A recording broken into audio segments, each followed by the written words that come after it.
Ermiyaas atuuti garaa haadha kee keessatti dhalatinan si beeku. Amannes amanuudhaa baannes mana caatii teenyes mana shiishaa teenyes mana Waaqayyoo teenyes Waaqayyo guyyaa nu uume beeka. Guyyaan isaa isa jalaan badu.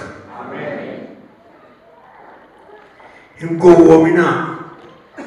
Gowwummaan kiristaanota keenya baay'ee gudda'eera. Of jechuun, qaba jechuun, ofittummaan waamamanii illee paastariidha jedhanii wayyaa bal'aa uffatanii qeesiidha jedhamanii maggaabii jedhamanii wangeelaawwan jedhamanii barsiisa jedhamanii raajota jedhamanii ergamoota jedhamanii cinaacha mataa isaaniitiin deemu. Cinaacha karaa Waaqayyo barbaadu hin dhaabanne. Inni kun biyya Itoophiyaa keessatti rakkina guddaadha. Rakkinni inni lammaffaa walitti qabamuu tokko ta'uu dadhabuudha. Seexanni karaa guddaa isheen banatti yoo jiraate karaa tajaajiltoota gargar baasuuti. Deebi'a laata. Har'a tajaajiltoota baay'een arge waldaa kanatti. Waaqa sinaa eebbisu. Buraayyuttis tajaajiltoota baay'een arge. Waaqa sinaa eebbisu.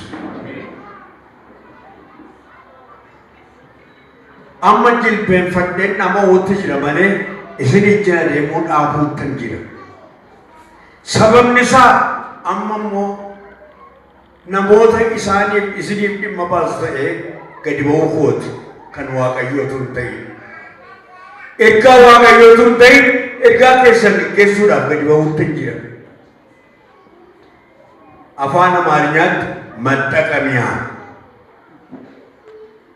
Amma biyya Itoophiyaa keessa innaa ilaaltanii torbanuma kana kan silkiin ergame Deebuubii iddoo torba addanna Oromiyaa keessa immoo iddoo 3 iddoo 10 bal'inaan dhufeera. Silkiidhaanis maqaadhaanis waraqataanis kan na gaafatee jiru. Yeroo tokko Deebuub keessatti iddoo 6tti lafa fotoogiraafii koo baasan qabadhee firdi beetiin naga gaafan jedhu dhiisinaan jedhe gooftaan. Ammas nan dhiise. Maaliif natti fayyadamtu? Isa kana sin gaafachuun barbaada. Natti hin fayyadaminaa hojii ban hojjedha.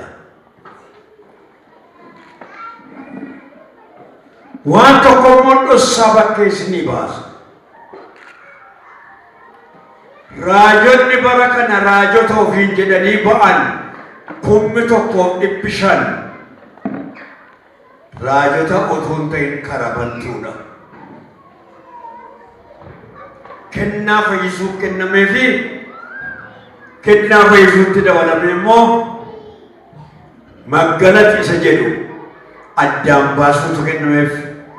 Kennaa fayyisuu fi kennaa addaan baasuu malee kennaa raajii ammallee gadi ba'ee eessayyuu hin jiru Itoophiyaa keessa.